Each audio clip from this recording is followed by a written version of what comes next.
You ask Tiger to solve. This deals with linear equations with one unknown. The final result is x equals -4/3. Let's solve it step by step. Simplify the expression. Expand the parentheses. Group like terms.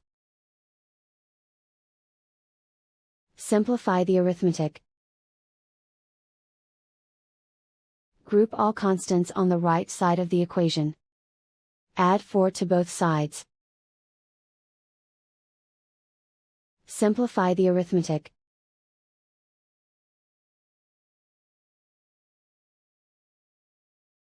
Isolate the x. Divide both sides by -3. Cancel out the negatives. Simplify the fraction.